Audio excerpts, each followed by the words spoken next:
You don't feel drained because people are exhausting. You feel drained because your nervous system never stops scanning them. You walk into a conversation already preparing to respond correctly, preparing to adjust your tone, preparing to soften your reactions, preparing to be agreeable enough to stay safe but distinct enough to remain seen.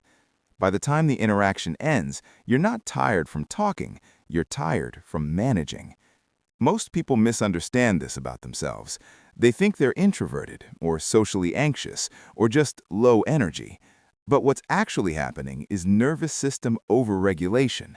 Your threat detection system is subtly activated around almost everyone, not because you believe they're dangerous in a conscious way, but because your body learned early that connection required performance.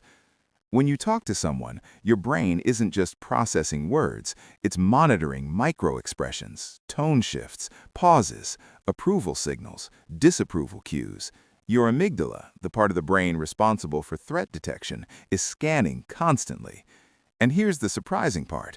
Research shows that social rejection activates the same neural circuitry as physical pain.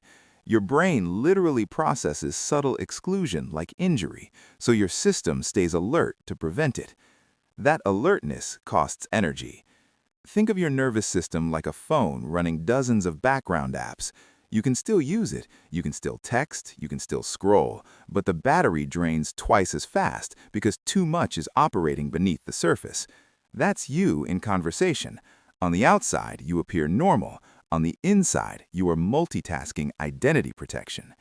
This is where it gets interesting. The exhaustion isn't caused by interaction, it's caused by impression management. Psychologists call this self-monitoring. High self-monitors constantly adjust their behavior based on perceived social expectations. They're skilled, adaptable, often likable, but they pay for it physiologically. Elevated cortisol, increased cognitive load, faster depletion of mental resources. And you probably pride yourself on being good with people. That's the trap. If your attachment conditioning taught you that approval equals safety, then every conversation becomes a subtle evaluation. Not because others are judging you harshly, but because your nervous system anticipates that they might.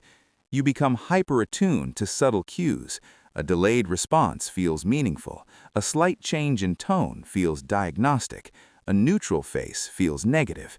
You don't consciously think, "they don't like me." Your body just shifts into adjustment mode. Here's another layer most people never consider.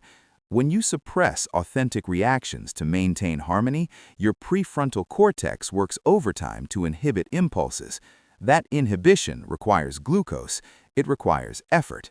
Over time, constant inhibition leads to decision fatigue, which is why after social interaction, you don't just feel tired, you feel mentally foggy, irritable, detached. It's not shyness, it's chronic self-regulation. And there's a deeper mechanism underneath that.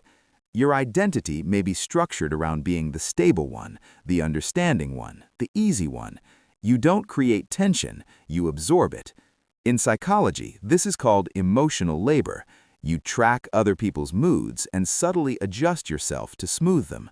That smoothing behavior is invisible work, and invisible work is rarely reciprocated. The nervous system doesn't differentiate between physical effort and prolonged emotional vigilance. Both consume resources. So when you say, "I just need to be alone after people," what you're really saying is, "I need to stop performing safety." But here's the part that may challenge you. You might believe you're simply considerate, thoughtful, empathetic, and maybe you are, but empathy without boundaries becomes self-abandonment. If your internal dialogue during conversations sounds like, "Don't say that, that might be too much, they probably won't care, just agree, keep it light," then you're not connecting, you're curating, and curation is exhausting. There's a cognitive bias called the spotlight effect. It causes people to overestimate how much others notice or evaluate them. If you live inside that bias, even mildly, every interaction feels amplified. You assume your awkward moment lingered in their mind. You assume your silence was interpreted. You assume your mood was detected and judged. Most of the time, it wasn't, but your nervous system doesn't wait for proof, so it prepares. Preparation equals tension. Tension equals energy expenditure. Over hours and years, that pattern becomes automatic. You no longer choose to monitor. Monitoring becomes baseline. You may even notice something strange. You feel more tired after neutral conversations than after conflict. That's because in conflict, roles are clear, boundaries activate, adrenaline sharpens focus. But in ambiguous social spaces, your system has to decode constantly. Ambiguity is metabolically expensive. Now let's go deeper. There's a concept in attachment psychology known as hyperactivation. When someone develops anxious attachment patterns, they don't just seek closeness, they monitor closeness. They track shifts in connection intensity. They subconsciously attempt to prevent distance before it occurs. Even if you don't identify as anxiously attached, subtle hyperactivation can still operate. You feel responsible for the emotional temperature of the room, and responsibility is heavy. Imagine carrying a glass bowl filled to the brim with water. That bowl represents the emotional atmosphere of any interaction. If you believe it's your job to keep it from spilling, you'll walk carefully, speak carefully, adjust constantly. After a while, your arms shake, not because the bowl is massive, but because you never set it down. That shaking feeling, that's your fatigue. At around this point, you might be thinking, but I don't feel anxious when I talk to people. Exactly. This isn't panic, it's microactivation. Small, repeated elevations in physiological alertness. Heart rate slightly elevated, muscles subtly engaged, attention narrowed. It's sustainable in short bursts. It's draining when chronic. And here comes the shift. This pattern is protecting you. It protects you from rejection, from criticism, from conflict, from being misunderstood, from being too much or not enough. Somewhere in your past, authenticity had a cost, subtle, maybe overt, so your nervous system learned to optimize for acceptance. That strategy worked, but what is it costing you now? Here's the 70% truth most people avoid. Constant self-adjustment erodes identity clarity. If you are always adapting to the room, you slowly lose reference to your unfiltered reactions. You become skilled at reading others, but disconnected from reading yourself. Over time, that creates a quiet loneliness, not because you're alone, but because no one is fully meeting the real version of you, including you. The exhaustion you feel isn't just physical, it's existential. It's the fatigue of maintaining a socially optimized self that never fully relaxes.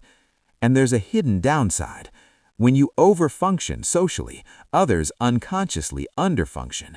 They rely on you to steer conversation, to maintain warmth, to repair awkwardness.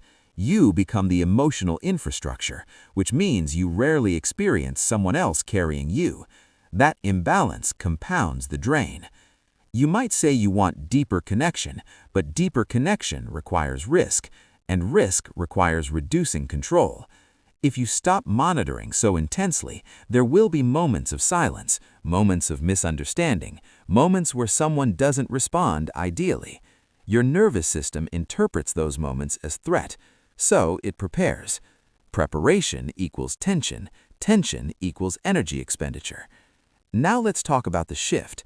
You're not getting tired because you dislike people. You're getting tired because you rarely allow yourself to be unedited around them. When you gradually test authenticity in low-risk spaces, something surprising happens. Most people don't reject you. Some will, that's real, but many respond with relief because they were performing too. And connection built on mutual regulation is energizing, not depleting. So the next time you feel that familiar fatigue after a conversation, don't label yourself antisocial. Ask a sharper question. How much of that interaction was me and how much was management? That question alone begins to recalibrate your system. You don't need to become louder or colder or detached. You need to reduce unnecessary monitoring, to let conversations be slightly imperfect, to tolerate micro-discomfort without immediately correcting it. Energy returns where hypervigilance decreases. And when you stop carrying the emotional bowl for everyone, your arms steady. Not because people changed, but because you finally set it down. If this felt uncomfortably accurate, it's not because you're fragile, it's because you're perceptive, and perception without boundaries drains fast. Pay attention to where you overregulate. That awareness is the beginning of reclaiming energy you didn't realize you were spending. If you want more psychological mirrors like this, explanations that expose patterns rather than decorate them, you know what to do.